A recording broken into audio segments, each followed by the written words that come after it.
It's not about doing the biggest turn or something like that with longboarding.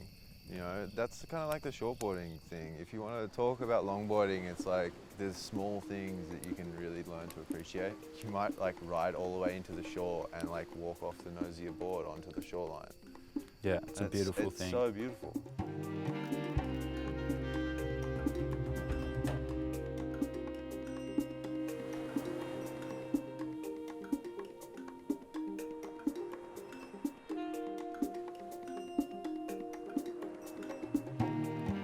Hi, I'm Kahu. I'm a surfer, artist and actor living in the Northern Rivers of New South Wales. I'm going to give you a quick tour of the place I'm living. We call it the drive-through, aka the Stonery.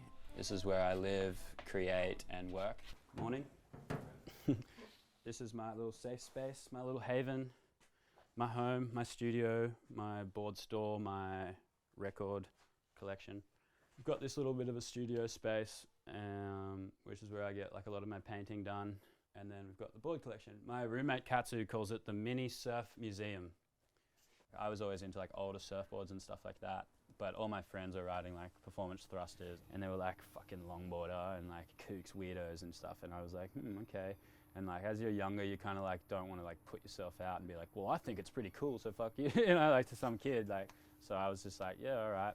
But there was kind of like this little underground scene going on that I'd kind of taken notice of. It caught my attention because they were kind of also like traditionalists, and you know what they were doing was like more about, you know, keeping it classic and having fun rather than like pushing and being aggressive, and it was like I think a little less about like the ego of surfing and more about the fun side of it, I suppose. I guess I'd always felt a little bit lost. I loved surfing and I loved the culture that embodied, you know, that it was always coming more from like the history of it and also being a bit of a societal dropout. That's why I wanted to be a free surfer, so that I could be expressive.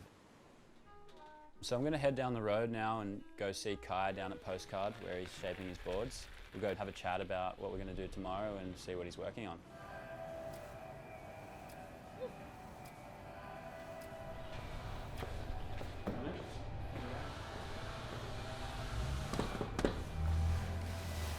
G'day. Hey boy, How's it going?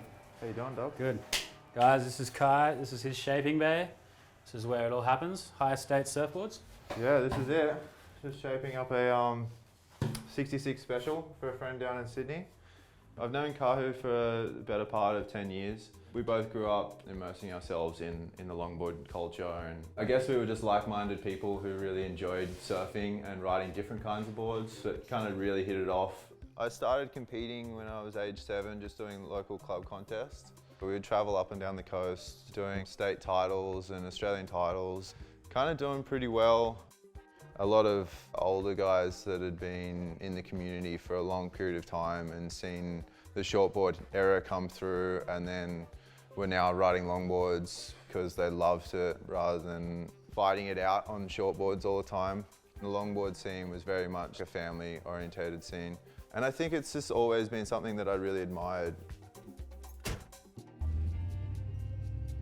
So next we'll head back to Kahu's place, sit around the fire and chat about what we're going to get up to tomorrow. For me, I mean, it's keeping it classic and having fun, finding like-minded people that you can bounce off and like feel like you're part of a community that means something to each other, you know? I feel like we both kind of come from different angles but kind of meet in the same place as far as like what we're looking for or like what we find special in this. I really just want to like improve all the time, and I'm just totally focused on like nailing all my little bits and pieces to make it the performance or the artwork that it is, you know? Yeah. I really enjoy surfing with my friends, and you especially, being that like it's all about fun, and that's where almost like I was retaught how to like surf and enjoy my surfing by like just going out there and having fun with your friends. And I never had that like growing up. One of the interesting things that have happened this year, and it like really affected all of our little crew, you know, because it's something that you don't expect to happen. A good friend of ours had an encounter with a pretty large shark. I was like the third person on the scene, so it kind of like, yeah, it was a pretty rattling situation, but it kind of it really like gave me the opportunity to dial back why I do love surfing and what I'm in it for, you know, because the next day I was out there again surfing. I woke up in the morning with like some pretty gnarly thoughts going on through my head, and I was kind of like, well, it's time to, I need to break this like instantly. I paddled back out and I was like, okay, I'm still meant to be doing this. I think all of us can agree that we know what we're getting ourselves into when we go in the ocean. It was quite a moment to be able to get over that whole situation and move on from it and learn, I guess, that you're never going to have the option to surf in a safe zone. You're always out in the water.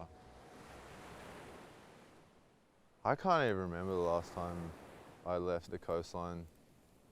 It's been a while.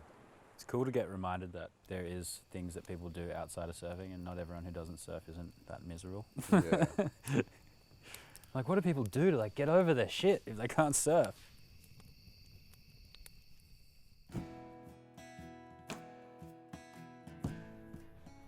My upbringing was very different to most of the people that I know who've given their life to surfing. A lot of people that I know have come from kind of families with a background of surfing, and their dad or their mum have been there and pushing them into ways and like teaching them about it. Kai, for example, grew up with his dad taking him to contests and meeting a lot of older people who had a lot of knowledge to pass on, I suppose. Whereas in my case, my mum showed me what surfing was and I fell in love with it. From that moment on, it was just kind of like, learn what I can from who I can and from who I bump into. I think it's just more of an art form rather than a sport or anything like that. Definitely a more emotional outlet rather than being so driven to like perform really well. Both Kai and I have really stuck to our guns with what we believe longboarding is and what we believe our position is in what we love.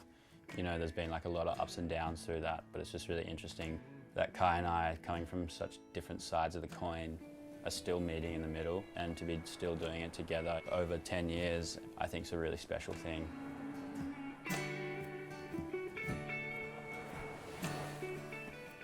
You fucking enter the water and it just enlivens you. You're in the natural element.